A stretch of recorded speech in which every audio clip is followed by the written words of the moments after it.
What's going on, traders? Who's ready for another stock market movers? I'm ready to dial on into today's show. We got another great one for you. Gonna talk a little bit about what's going on in the situation with Russia and Ukraine and the grain situation. We'll touch Germany Friday bailing out Uniper. We'll talk a little bit about what are we seeing. Is this the bear market bottom or not? As you guys can see, we're pulling on back right now. We'll touch what was hot and what was not. Of course, we'll touch on utilities there and take a look at what was strong today. And then we'll get into, of course, all the earnings. We got a lot to talk about. Snapchat, Seagate, Cleveland Cliff, Schlumberger, American Express. We'll get into Verizon, Twitter, Nextera Energy. We got a lot to talk about, and we'll also touch about earnings next week. There's a lot on the radar next week, and of course, we got the Fed meeting on Wednesday. Stay tuned, and we also got one great expert today. We'll get into a little bit more fun interview here as we take a little bit of a breather on all the market talk. We'll have actually a former NFL star joining us coming on up at 1:15. Stick around for that. Smash the like and welcome to Money Mitch, Stock Market Movers. Let's go. It's time for Money Making Mitch. When investors need a story, we're going to the moon. Welcome to Money Mitch, where story is everything. I'm here to find you the next opportunity. It's all about the green hands. Now we all know the bull market is here to stay. Money Mitch.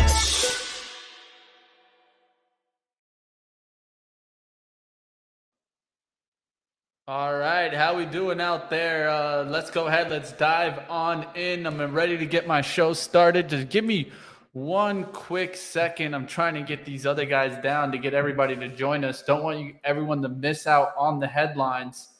Let me take a quick second here.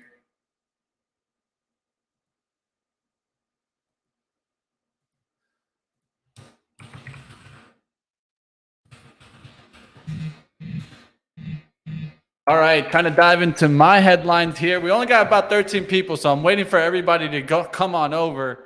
Finally, they wrapped on up. There they go.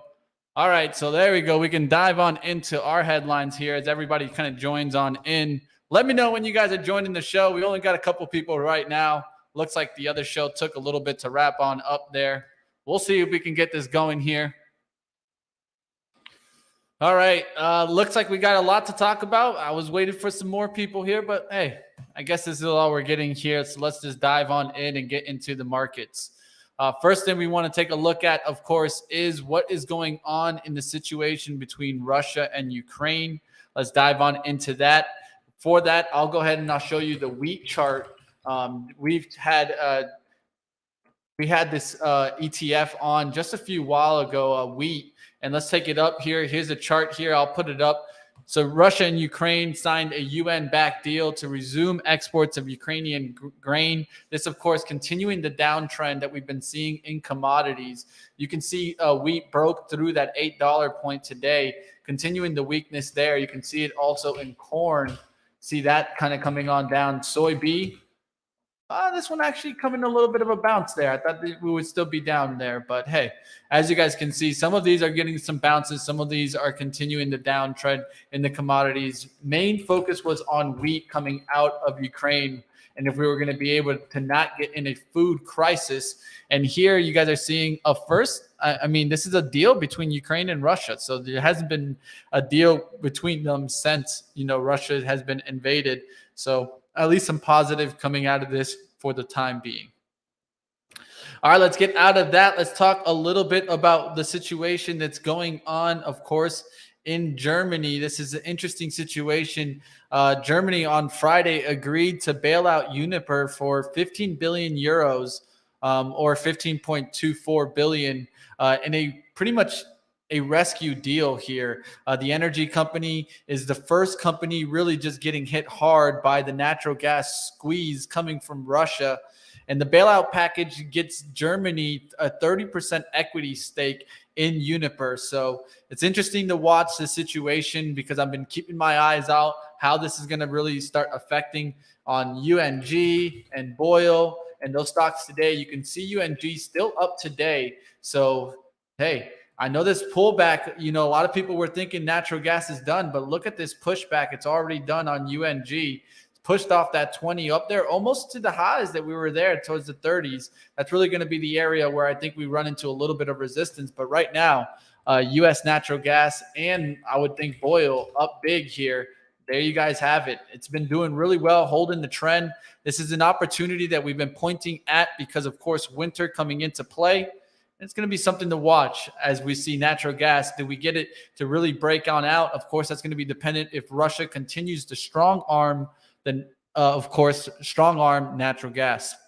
Let's go ahead. Let's get out of that. Let's talk a little bit about what is going on. We did see a nice kind of note come out of CFRA, Sam Stallwell. He said this, and I think it's interesting to kind of note.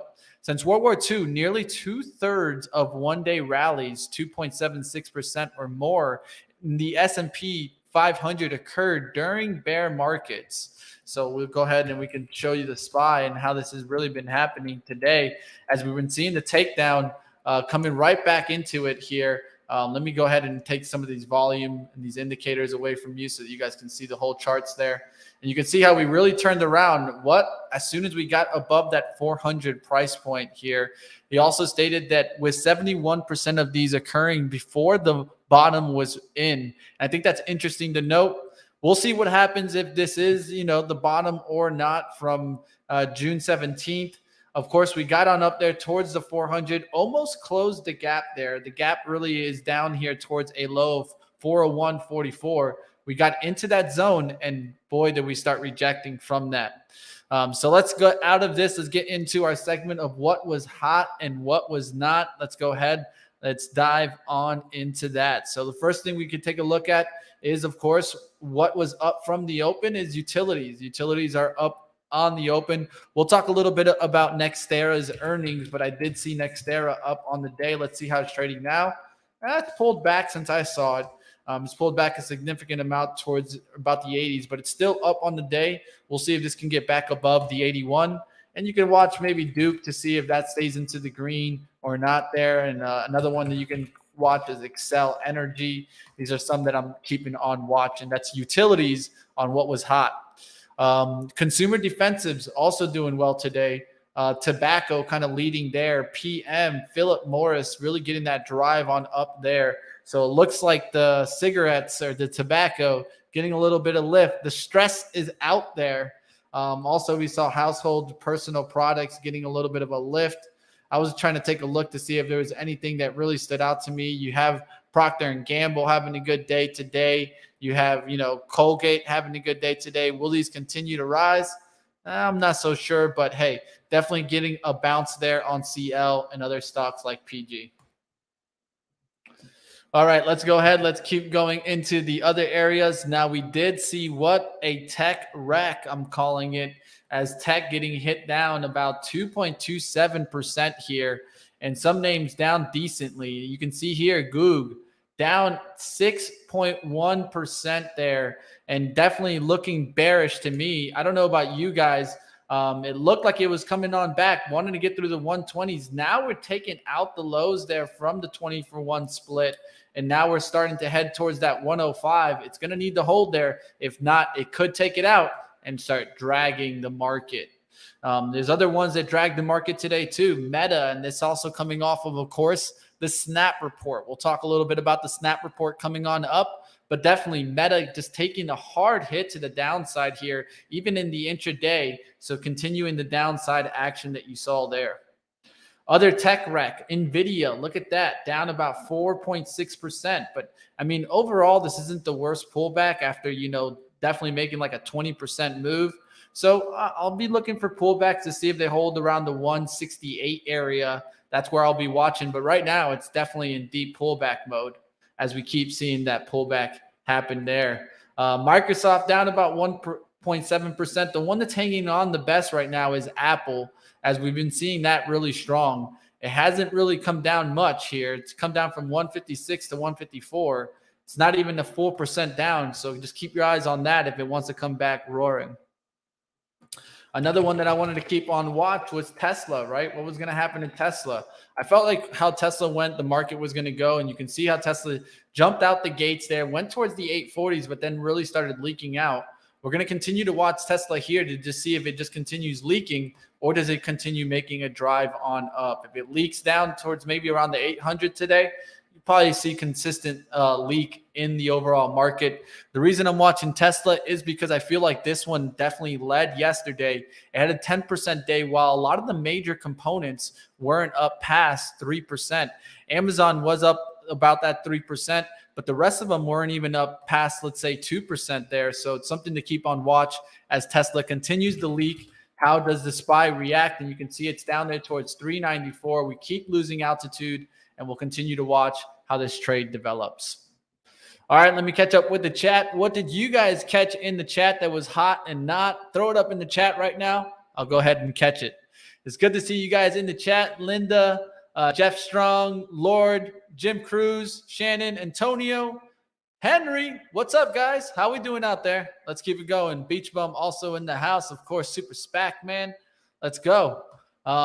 Jay's talking about the home builders up. All right, let's take a look quick. What was hot and what was not there? So HD getting that lift. We'll see if it's continued to hold that gain up there towards the 310 and 310.50. It's pulled back here towards the 306. Let's take a look at the hourly chart. Hourly chart has a nice little hold up here.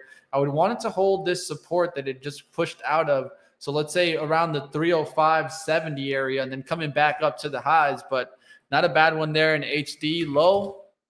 Low's also kind of very similar chart, right? Let's see if they catch here on the 9 EMA on the hourly and then bounce back towards the highs. This one almost getting to the 200 level. Could it get there? Could get there. It's definitely been extended the last couple of days, so you could see a little bit of a pullback and maybe some topping action up here in the 198s. I'm not too confident on home builders, Jay, just because it's been such a big run in the last kind of week or so.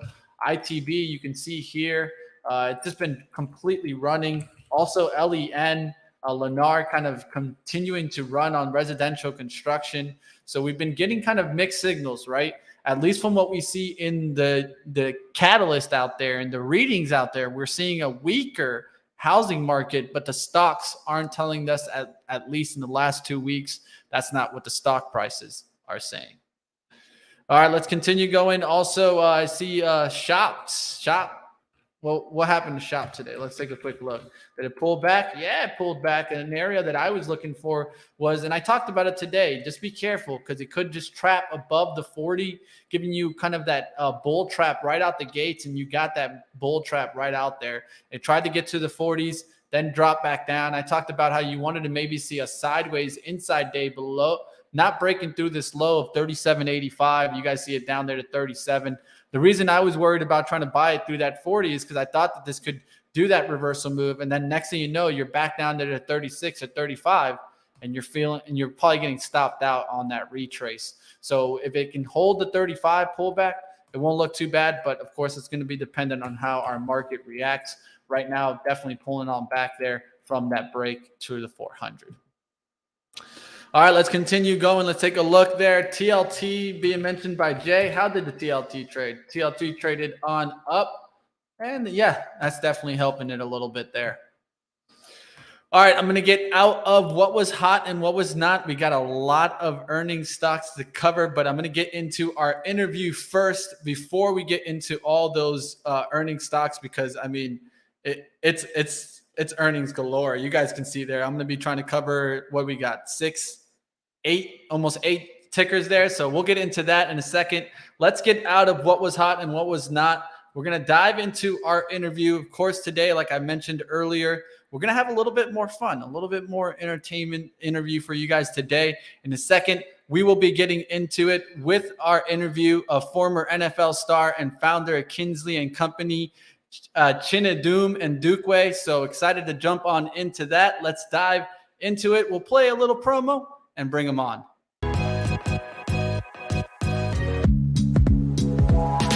I tell all my CEOs, this is a very, very, very important platform. And look, all the other platforms are important too, but you're up there now. You're way up there. best investments you can do in your future is actually go and re-educate yourself on credible sites and credible resources like Benzinga. I think you guys have been killing it. The comment section on this show is remarkable. Like the quality of the combo, and just big shout out to you and your community. So I love about you guys, you know, you just had all your callers in right then. And it's all about the community here at Benzinga.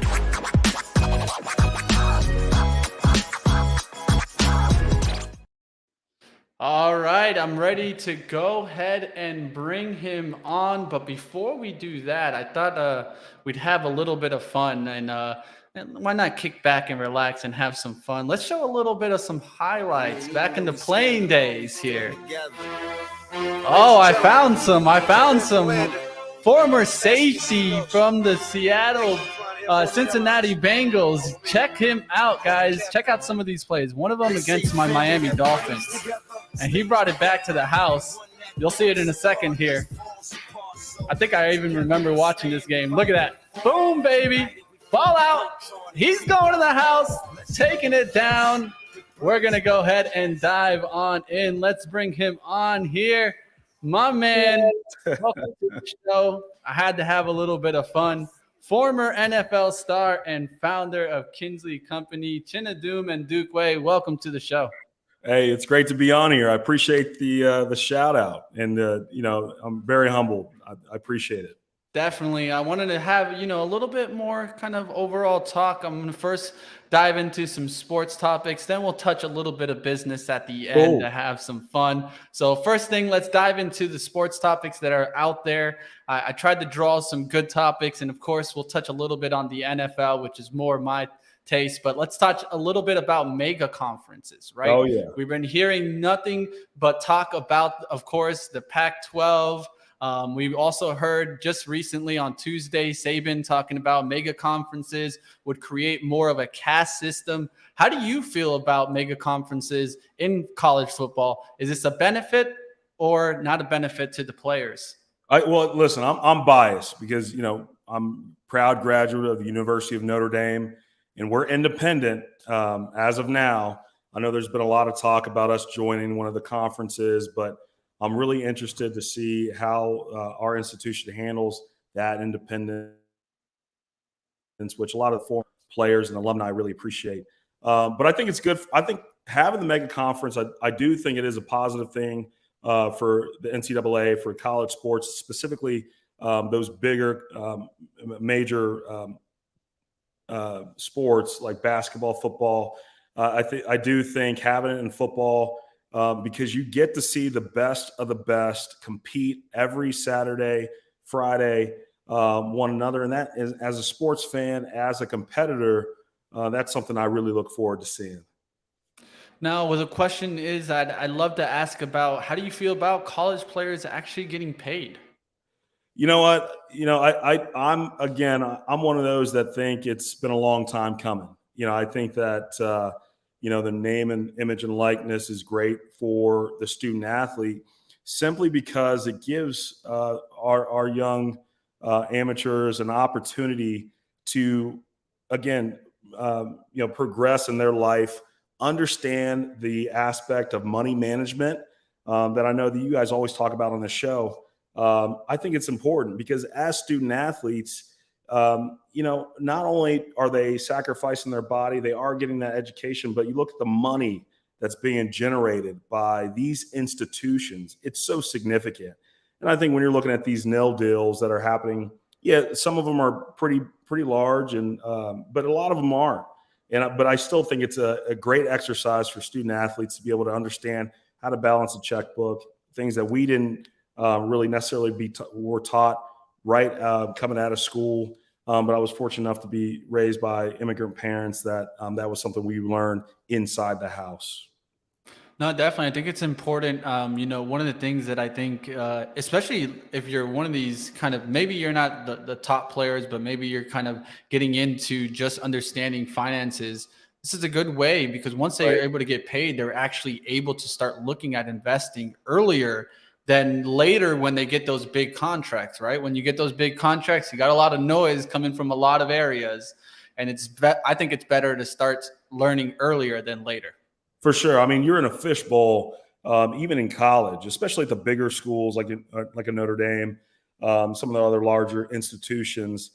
Everyone's coming at you, and I think just whether you're an athlete or small business owner, you got to be careful. But I think it is giving our young people an opportunity to get educated sooner. Perfect. Let's keep going now. I'll get into a little bit of a fun topic here. I saw that the Miami Hurricanes are ditching the turnover chain. Oh, how do you feel about the turnover chains or celebrating kind of turnovers? You as a safety, yeah. I mean, I think you would have loved it. I think you would have loved it, but you tell me, what do you think? I feel like we would have gotten flagged for that, even on the sideline, if we had a turnover chain when I was at school. But no, listen, I understand with a new regime that's coming in, a new coach wants to institute his own culture. I think it makes sense, but I do think it's one of those highlights that when you're watching the Hurricanes, you've kind of gotten used to seeing them celebrate, especially after big plays. I mean, you got to get out there. You got to do something big, and I think that turnover chain was good, but definitely understand the new coach's desire to go ahead and yank it. All right, let's talk about an interesting topic that I wanted to touch. So Saquon Barkley went to your alma mater, right, Notre Dame, and is someone that I'm eyeing for a big comeback this year. I'm a big fantasy sports guy, so I'm thinking, that this is his year, that he puts his name at least in the NFL. We know he definitely embedded it in college football. How do you feel about Saquon and the New York Giants this year? Listen. I'll claim Saquon anytime you want to put him out there, but I know he went to Penn State. I know that I can't disrespect a guy like that. Oh, there you go. But listen, I do think the Giants are poised to have a big season. I do think that quarterback there that you guys got up there, Jones. I think he he's going to have one of those prove it years. I think that's big, and I think Saquon. I mean, he's such a physical runner, and it'll be interesting to see how that OC up there will really move him around a little bit to try to save him for later in the season. But yeah, I think the Giants have some good, strong tools. Yeah, we're going to keep watching. Now, you played with the Cincinnati Bengals and the Oakland Raiders, and they've been making some big moves. We know the Cincinnati Bengals made it to the Super Bowl last year, the Oakland Raiders didn't hold back, right? We can't call them the Oakland Raiders anymore, the Las Vegas Raiders, but they made some big steps in the offseason. Which one do you think will have the better year, and why? You know what? I think Josh McDaniels is such a talented coach. I mean, listen, I think it's interesting. Anytime you don't have success like he didn't have in Denver, and then going back, maybe getting a little bit of that humble pie, going back to New England, but then really understanding his limitations, but also assembling a staff out in Las Vegas like he's done. I think they have a lot of upside, but the Bengals, I mean, they have so much swagger. I'm based in Cincinnati. The whole city's on fire related to what we're going to do this year as the Cincinnati Bengals. There's so much opportunity and so much upside with our young roster, and with Burrow, and hopefully they go ahead and pay the man Jesse Bates at safety, make him one of the higher paid players in the league. I think they got a lot of the tools to have success. So I'm going to go with the Cincinnati Bengals. Something we'll have to keep watch. Looks like you're going with the hometown favorite. Can't go wrong with that, right? Let's talk. You can't go wrong for sure.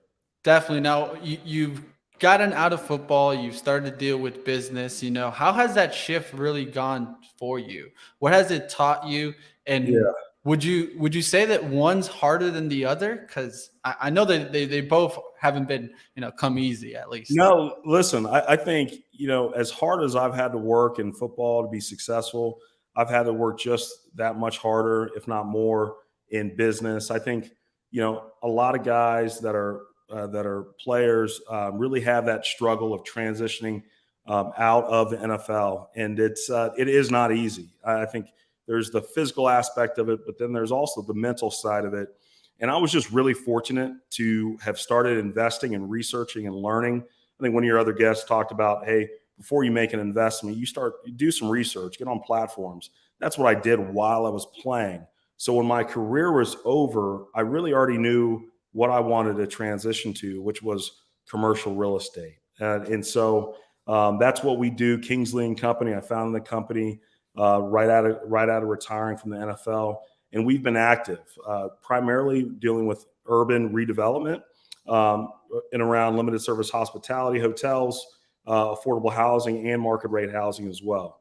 But yeah, it's been a lot of fun. It's super competitive, which is what I love about it. But I definitely miss the locker room, the guys, from playing on Sundays. No worries. I'm sure you get your huddles together with your team at Kingsley. And I wanted to ask you about that side of the business right now. How is commercial real estate doing? And are you seeing some pullbacks from some projects? How's the kind of funding that you're seeing out there? Yeah, it's interesting because I was able to catch a little bit about some of the builders and the home builders that you were highlighting on the stock tickers. And we definitely, in the commercial space, we do see it kind of pulling back with some of those higher interest rates that are rising. I think for the last 5-6 years, we've had such a great run related to ground up development, acquisitions. But I think with the rising interest rates, that's started to slow some things down. But it also has presented some opportunities that, of legacy owners looking to sell because they're not sure if they're going to find another opportunity like this market that we've had over the last 5-6 years. Well, thank you for joining me today. I had a great conversation talking a little bit about some sports and a little bit about the NFL action. We'll see how the Cincinnati Bengals kind of do this year. We'll definitely kind of watch to see if they can perform better than the Las Vegas Raiders. I think it's going to be a battle. I think those two are going to be near the top, so it's going to be fun to watch. We'll definitely have you back on to talk some real estate also. Hey, I appreciate your time. I'm a big fan of yours, and enjoy that weekend. You enjoy it too. All right, let's go ahead. Let's continue going here on Stock Market Movers. Hope you guys enjoyed us taking a little bit of a step back and having a fun conversation and also touching a little bit about real estate there. Now let's go ahead. Let's dive into our earnings of the day. There's so much to cover here. I'm going to try to do my best to get through it all. You guys give us a thumbs on up in the chat and let's keep diving on in. So first thing up, we got a lot of earnings to talk about. Let me actually make this not a scrolling one. Let me make it an overall banner here so that you guys can get the tickers as we get them in here. All right, so first thing we want to get into is Snap. Let's take a look how Snap is performing on the intraday. And man, it's still getting pummeled. This is one that I'm if you guys caught at the close yesterday, we were calling for it because it ran right into that earnings number. I felt like it was going to get hurt on the earnings, and man, didn't expect to see it this low. Down from about yesterday where it was closing around the 16s and 17s down to $10 now.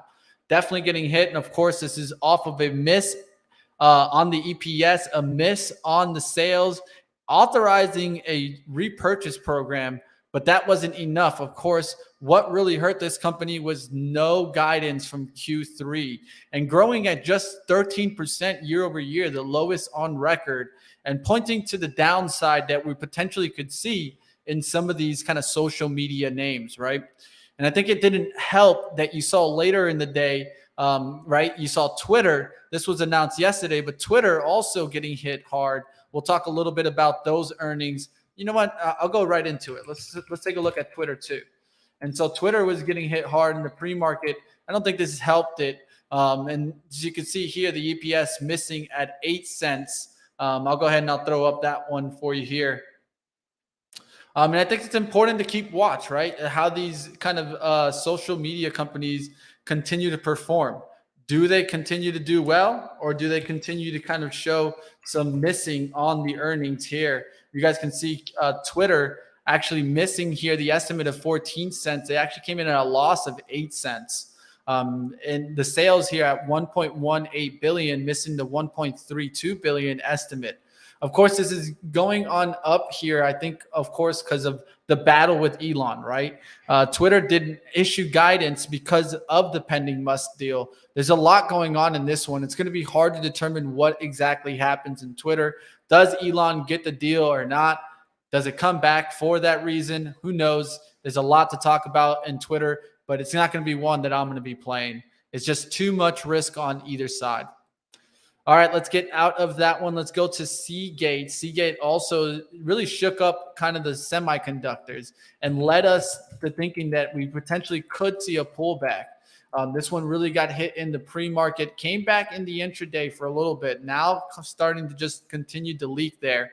And their earnings here at an adjusted EPS of $1.59, missing the $1.92 estimate. Sales were at $2.63 billion, missing the $2.78 billion. Seagate sees Q1 sales of $2.35 billion in the high range of $2.65 billion versus the estimate that it had of $3.3 billion estimate.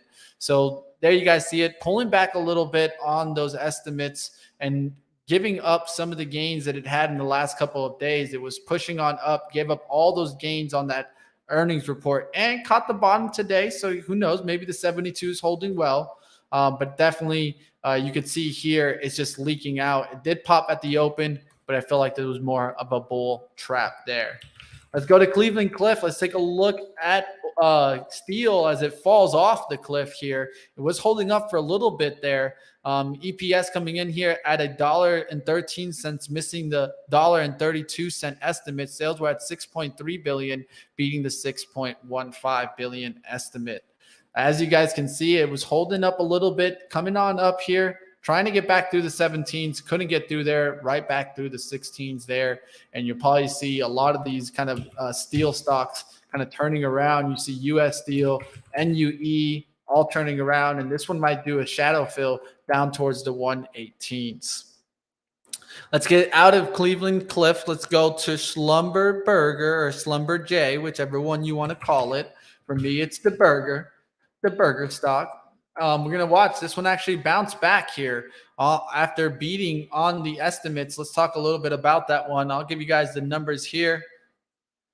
All right, EPS beat at 50 cents, beating the 39-cent estimate. Sales at $6.77 billion, beating the $6.14 billion estimate, and really seeing a nice little lift. I'm liking this pullback towards the 35. That's going to be a level that I would probably take a shot off of. Of course, you guys make your own risk assessments. It's looking interesting for a bounce there, coming back there towards 36.50. Doesn't look bad on the intraday action. All right, catching up with the chat. What's going on out there, guys? If you guys are enjoying today's show, say hello in the chat. What are you guys checking to look at today? And what was the biggest mover on your radar? All right, let's continue going into the earnings. Next one we're going to get into, that one didn't come up as a banner there. Let's go scrolling one. Let's get into the next one. It's going to be American Express. Let's talk a little bit about that. All right, we can take a look at American Express. It was up big in the pre-market, has been leaking towards in the intraday. You guys can take a look here. EPS coming at $2.57, beating the $2.41 estimate. Sales were at $13.39 billion, beating the $12.5 billion estimate. Doesn't look too bad there. American Express did raise full year 22 sales guidance growth guidance from 18 and 20% to 23 to 25% on the upside. This one, I feel like it's leaking back and could catch a bounce, but definitely has been leaking on the intraday. Would want to see, let's take a look here. Yeah, you can see how it just kind of tried to get back into that 160. Couldn't really hold the push there. We're going to see if it can hold pullbacks. Right now, I don't even have a level to depend on. I would maybe look at the hourly 9 EMA, but that's not even holding up right now. Might come back there towards 152. Don't have much on this chart to kind of watch. The only thing I can see is if it could get back to that 160, of course, it would look bullish. We'll see if it gets back there or not. All right, let's continue going. Let's take a look at the next earnings report that we'll talk about. We'll take a look at Verizon and how that affected some stocks today. Take a look at Verizon. It's just been leaking here right out the gates, and a lot of this coming off of the heels of their earnings report. Q2 adjusted EPS missing here at $1.31, missing the $1.32 estimate. Sales beat at $33.8 billion, beating the $33.77 billion estimate. Verizon did cut, though, the guidance from the EPS guidance from $5.40 to $5.55 on the high side, to a low now of $5.10 and a high on $5.25. The estimate overall was $5.40. So definitely seeing that EPS getting turned to the downside there. And it hit a couple of stocks there. Verizon getting hit. If you take a look at T-Mobile, if you take a look at AT&T, you could see it definitely leaking. And then we can take a look at T-Mobile also leaking. It's leaking a little bit, slower than T and Verizon, but definitely getting hit hard on the downside. All right, what's going on, chat? It looks like ARKK PM on people's radars. Interesting. I'm talking myself out of buying Unity again. It happens. It's just difficult to get one of these growth stocks right now. I think you really need to see the market bottom, but to each his own. It's all what you want to go ahead and take it a shot for. All right, we got one more earnings report to get through. We're going to go into Nextera's earnings. Let's talk a little bit about that. Here it is. Here's that. Click there. Let's get into Nextera. That's NEE. Now you can see this one was up in the intraday, and now it's pulling on back here, trying to hold the hourly pullback. They reported here EPS beat here at 81 cents, beating the 73-cent estimate. Sales were at 5.18 billion, beating the 5.17 billion estimate here. It was dragging some of the other utility names up also. Utilities were leading us into the green. Now everything going into the red from the open, looking not the best day you wanted to see the bulls. But of course, a lot of people were, kind of getting their bullish shoes going. So that's how it can happen. Market likes to hurt what can hurt the most. I like to always say that statement to remind myself not to get caught too much. But you can see Duke pushing back, trying to hold the 15-minute. You can take a look at Excel Energy. Those have been doing decent today. Trying to hold the move, but we'll see if it's able to actually hold it or not. All right, let's get out of the earnings talk. We can get into earnings from next week talk. Let's talk a little bit about that. That's going to be earnings from next week. If you guys got one that's on your radar, please let me know in the chat. I'm going to go through some of these and take a look at the chart to see how they're performing right now. All right, so let's take this full screen. Let's go towards, let's take a look on Monday. You got NXP, NXPI. It's going to be an interesting one. You got a semiconductor stock. We'll see how that can kind of continue. Can it push back, or is it going to continue just pulling back and showing us weakness in the semiconductors?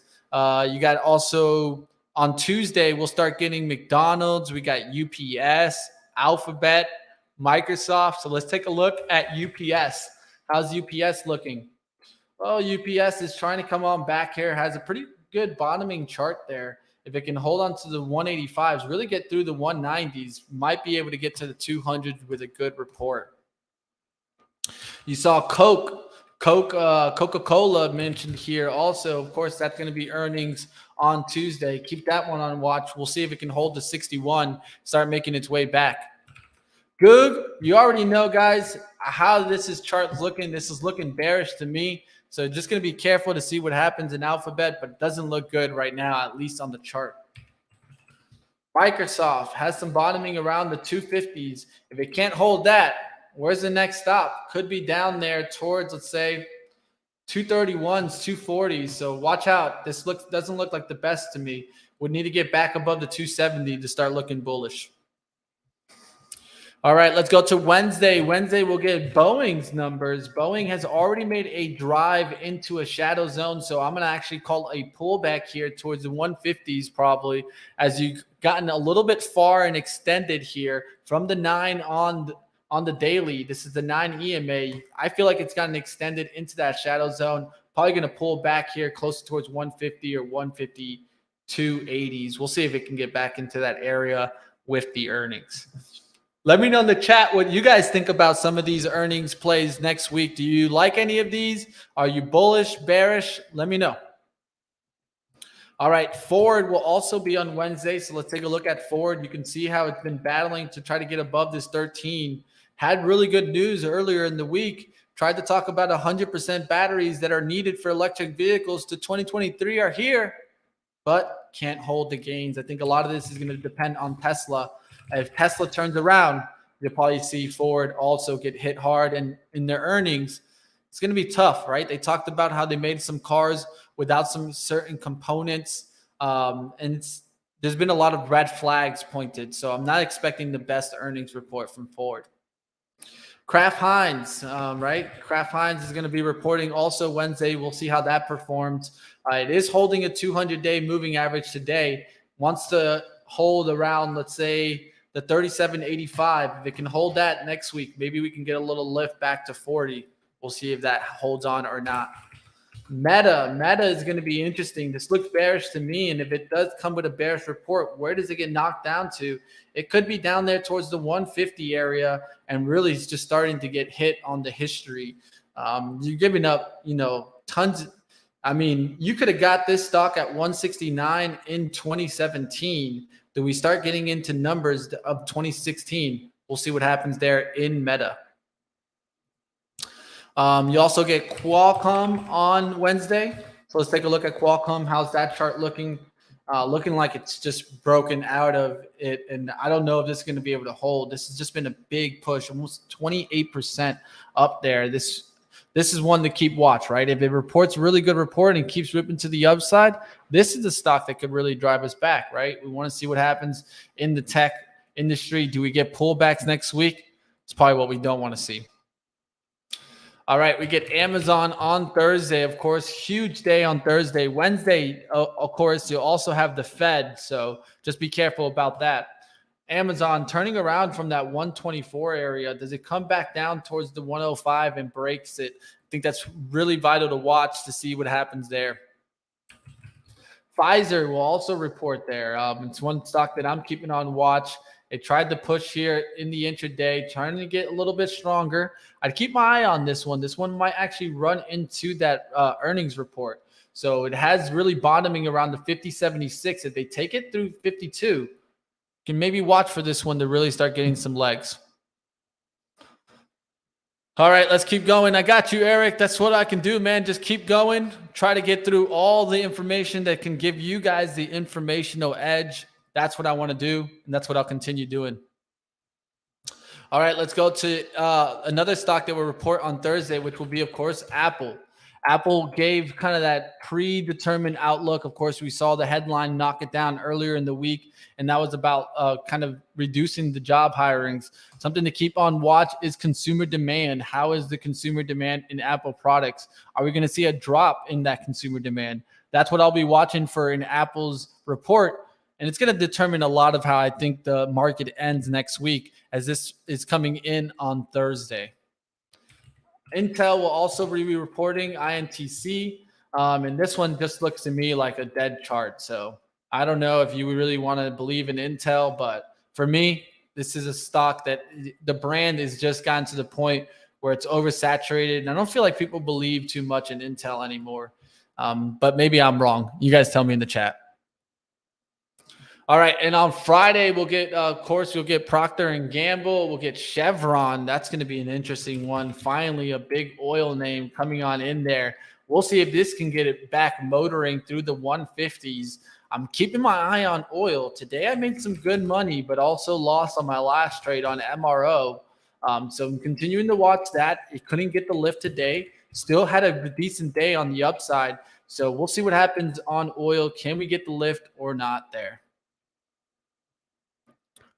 All right, that's going to do it for our outlook there for earnings next week. Don't miss that, guys. We're going to continue to watch to see if the earnings continue to beat these expectations. If you take a look at the trends that happen, we've actually had some earnings, come in on a beat, or at least better than expected, and make some upside moves. Do we get next week? Do we get some earnings report that come worse than expected and see continued downside? That's what I'd be concerned about, because the outlook at least is to the downside. We'll continue to see if we get the flip in the actual data that comes out, right? The outlooks and the data, we got to weigh those to see which one's really leading us, because it might be that we're just lowering the expectation enough just for them to do a little bit better than those expectations. And it's actually getting them to, get that bar lowered and then come back in and just raise it back up as they come in and beat those really bad expectations. All right, that's going to do it for that. Now we're going to go into a replay of yesterday's interview. I want to go ahead and dive on in. Yesterday, we talked with Randy Frederick, Managing Director of Trading and Derivatives at Schwab Center for Financial Research. Let's dive into that interview for our second interview of the day today. This is a replay from yesterday. If you were able to catch it, it might be a little replay, but I think he touched a lot of areas that we're going to be watching next week and gave some great insights. So check it on out, guys. Had recent a rally, and I'm sure that a lot of the bulls are wondering what do you think about this recent rally, and do you think this rally has some legs? Well, no one knows for sure, of course, but if you go, I mean, obviously the market's been going down overall since the first day of this calendar year, and we've had at least 3, maybe 4 such rallies as we're in right now. We had a pretty solid bounce back, and just as it gained a little more momentum and people started to buy into it, then it turned around, headed lower again. Now, what could be a catalyst for that? Obviously, next week's interest rate hike could do that. Now, it's not going to surprise anyone. Everyone's expecting a rate hike. The odds of a 75 basis point hike, in fact, are 100%. We even had pretty high odds at one point for a full 1%. That's come down to only about a 25% odds. So I don't think that's going to happen. I think it's actually going to be 3/4. So no one should be caught off guard. And yet those types of events, even when they're expected, we know the date, we even know the time of day, market has a tendency to have a pivot. Now, I'm not predicting that we're going to get a downturn at that point, but we have seen this many times before. Historically, when you have a downtrend, when you get 2 good solid up days in a row, oftentimes that's an opportunity to step in. And we've had that again 3 or 4 times this year. And each time it's happened, it has not been sustainable. But it's pretty encouraging. One thing that I am probably most encouraged about is the fact that, and I think you were alluding to this earlier, all of the 4 major market indices, the Dow, the Russell, the NASDAQ, and the S&P, they're all above the 50-day moving average now for the first time in 3 solid months. That hasn't happened, obviously, for a long time. That's an encouraging sign. But again, it's difficult to get overly optimistic when you got another rate hike coming, and in all likelihood, probably in September, another one after that. So clearly, we are starting to see signs that the economic activity is slowing, which is what we're trying to accomplish. But as you mentioned, the labor market remains incredibly strong. I don't know about you, but if you've been out to a retail store, to your favorite restaurant, tried to travel through the air, buy a car, all of those things are still, the demand is amazing. It's incredibly robust. I don't see a whole lot of pullback on the part of any consumer that I'm exposed to on anything discretionary. So the economy is still going quite strong, and it's still driven pretty heavily by the consumer. Definitely, we've been seeing the strength, and just kind of point out, I've been watching also that market breadth. If you take a look at maybe just simple moving average 50, and now we have 51.7% of stocks actually into the green, into the bullish side. So it's something that we're watching, that market breadth. Is it just a few stocks that are leading the rally, or is it a lot of stocks that are leading the rally here? Something definitely to watch. Now, you just kind of took my question on that 1 basis point, so I'll go ahead and I'll skip that. It's something that we'll definitely kind of watch to see what happens next week. Let's go to relative strength. Are you seeing any relative strength in any sectors out there? Well, you see what you typically see, right? When you get a good solid up day, the high beta sectors, primarily technology, consumer discretionary, those are the 2 big ones, of course, are leading the way. But that's what you typically expect of a high beta sector. When you get a down day, they will lead the way down. So and then the defensive sectors, where people have been hiding out for a good part of this year, places like utilities, like staples, in some cases healthcare, although that's not the case today, energy, real estate, some of those are a little bit weaker. That's what you normally get. These tend to be the places where people go when the market's feeling a little rocky, and they're the places where people pull money out of when they start seeing opportunities for growth. We haven't seen much opportunity for growth for 6 solid months. So when you get these up days, people tend to have a tendency to jump into those sectors. And that doesn't mean that there's bad opportunity. There may be some good opportunities there. The main thing is, and we've been emphasizing this all year long, which is that there are a lot of good, solid tech companies out there that are big. In fact, some of them are massive, and they have huge balance sheets. They make enormous revenues and profits, and they've been around a long time, and you can count on the fact that in a few more years, they're still going to be there. These are opportunities to potentially buy some of these names while they're on sale. If you have a long-term perspective, they will likely pay off. Doesn't mean you're going to make money in a month or 2, but if you've got an outlook that's a year or more long, odds are pretty good you're probably going to do okay on those.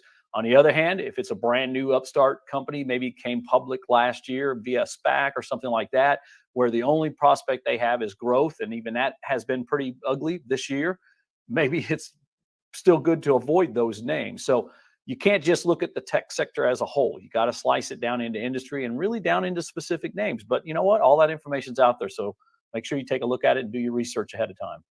Definitely. One of the areas that I've been focusing is on the groups overall and the year-to-date relative performance, because I think it's an important. I'm going to throw it in with an energy question coming up, but it's something that I would point out to retail investors definitely need to watch, as technology is down about 25.62% year-to-date. But energy, of course, is up 18.45 year to date. And now we're seeing a little bit of a flip here. Now, one of the things that I've seen is, of course, energy take a step back. Do you feel that the opportunity in that trade has come and passed, and now there's a bigger opportunity probably for tech? Well, I mean, as you said, energy is the only sector that's been up virtually year to date, the entire year, and virtually every other sector has been down. That's quite unusual. Now, energy had a couple of really terrible years. 2019 and 2020, it was the worst performing. It was the worst performing sector for both of those years. But if you did what we always recommend people do, and that is at the end of each year, you rebalance your portfolio, you take some of your profits out of the high performing sectors, which in that case would have been, again, consumer discretionary and technology. You take a few of those profits off to get your portfolio back in balance. You buy some of the energy and some of the other really badly performing sectors, you'd be perfectly positioned for the next couple of years. Where in 2020 and again, in 2021 and then again in 2022, energy has now been the leading sector. Has the best performance year to date been there? I mean, you could probably make the argument that the easy money has been made. Will crude oil get back to an all-time high again, or at least a year-to-date high? You know, it's difficult to say. No one can say for sure. I don't think it's going off a cliff. Demand is still there. We talk a lot about demand destruction, but frankly, I just haven't seen it. Gas prices went way up. Yeah, demand tapered off a bit, but now that prices have come back down pretty substantially here lately, I would say demand has held up. It's pretty robust. I mean, I go to gas stations all the time and they're full all the time. And I see cars on, the traffic is as bad as it's ever been. I just don't see that demand destruction. You might see some demand reduction, certainly a little bit. And some people are consolidating maybe their errands to some degree. But for the most part, people who are frustrated because they can't get on an airline are flying, traveling across country on their car, taking car trips. It doesn't seem to be a whole lot of pullback there. So what I think that means is that gas prices are going to remain above average, or at least above the average where they've been for the last few years. Crude oil prices are going to stay probably somewhere around 100, maybe between 90 and 100, which is a pretty high level.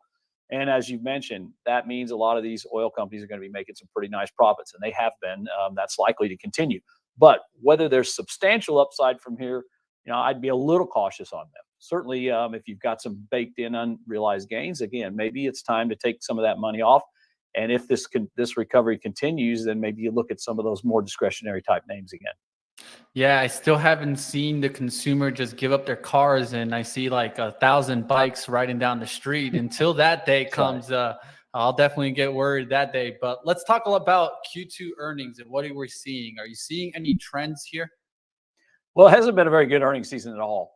The expectations were that we'd have very modest earnings and revenue growth. So far, earnings growth is actually net negative, where I think the analysts were expecting about 4% year-over-year earnings growth. We're about negative 8 or 9% right now.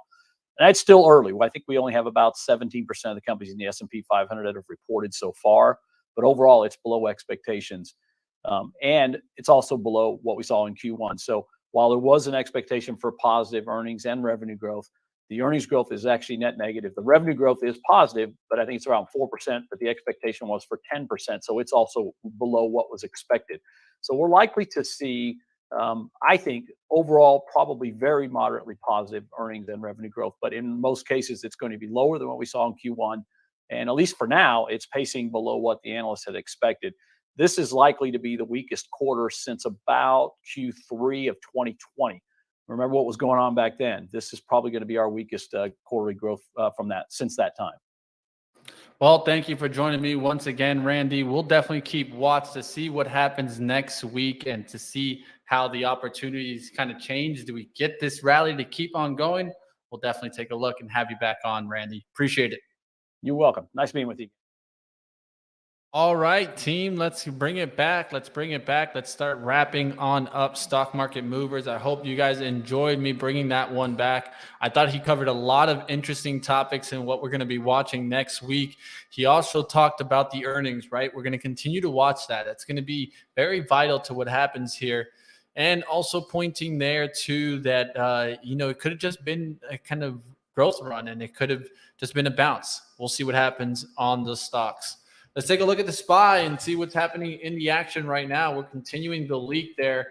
Made a little bit of a bottom there around maybe the 393s, 28s, but definitely coming far away off of that 400 outlook. We'll see if we can get back on down there. But remember, we came from the 371. So even a 50% retracement of that would keep this kind of more in that bullish sense. You could talk about a 50% retracement being somewhere in between the 385 handle. So we'll see what happens next week. Do we get into that 50% retracement level or not? It's something that I'm going to be watching. You could see today we rejected to get above the shadow zone that I've been pointing to. We got in it at least. So from there, we could be rejecting right back down to support into some more chop as we see next week's earnings come. The Fed, of course. What will they do on Wednesday? Will they do the 75 basis point hike rate, or will they do the full 100? That's what I'm going to keep on watch. It's going to be really interesting. I have a feeling they go hard. And I know that a lot of people aren't going to put this out there, but I have a feeling they go full 100 basis points. Why? Is because I feel that in the next coming months, they're not going to be able to hike that rate as fast as we get into the midterms. And of course, they get pressured probably by the Biden administration not to knock the markets down too much close to the midterms. So we'll see what happens there. I think we go in heavy right now. And another thing that this could do is we've been talking about the inflation data, right? And how it probably is lagging, and the next CPI could be better. If they come in heavy here, they could knock down inflation another level down, another leg down, giving themselves the ability that if inflation at least starts showing that real topping outlook, then they'll be looking like they're completing what they intended to do, right? And I think that that's the important part. And that's why this meeting, I feel like, is the time where they can go really heavy and then say that they did the job that they were intending. And so that's why I'm looking at it that way. Of course, who knows?